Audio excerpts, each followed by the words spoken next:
गुरुभ्यो नमः।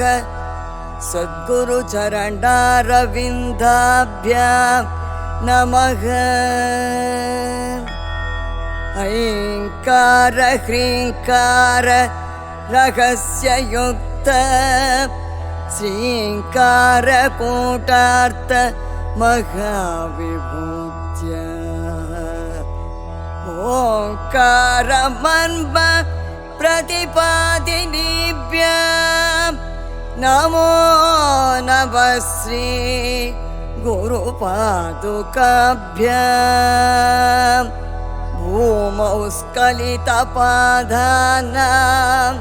भूमिरेव पलं पलं त्वयि जातापराधानां त्वमेव शरणं शिवे।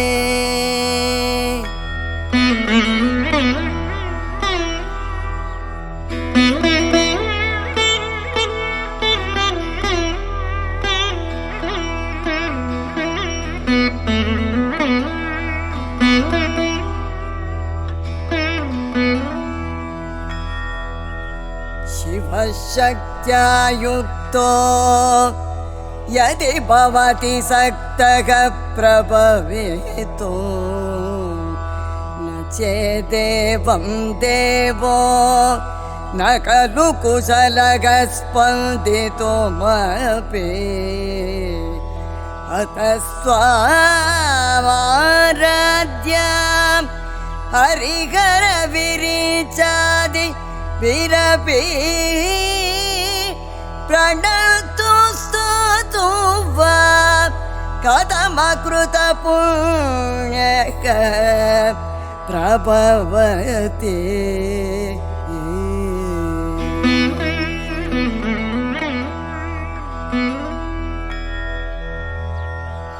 तनीयां सम्पांसुं तव चरणपङ्केरुगभवं विरिञ्चि सञ्चिन्वन् विरचयति लोकानविकलो। वहत्येनं सौरिः कथमपि सहस्रेण शिरसा हरसंश्रुत्यैनौ भजति वसिधोद्धूलन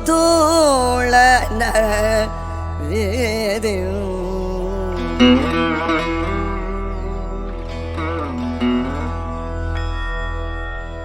अविद्यानामन्तस्तिमिर मिगिरद्वीपनगरी जडानां चैतन्य सपकमकरन्दश्रुतिजरी दरिद्राणां चिन्तामणिगुणनिका जन्मजलदौ निमग्नानां दंश मुररिपुवराहस्य भवति।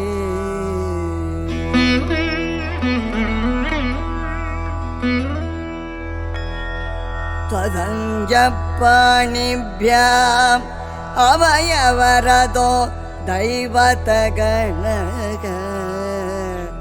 त्वमेका नैवासि प्रकटितवराभीत्यभिनय।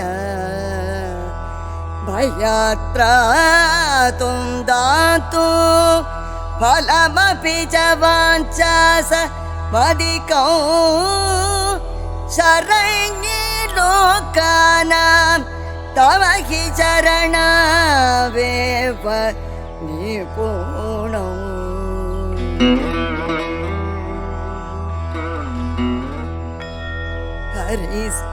हरिस्त्वमाराध्य प्रणतजनसौभाग्यजननी पुराणारी भूत्वा पुररिपुमपि क्षोभमनय।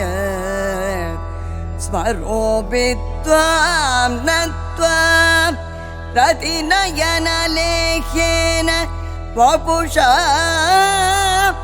मुनीनामभ्यन्तः प्रभवतिः मोहाय महता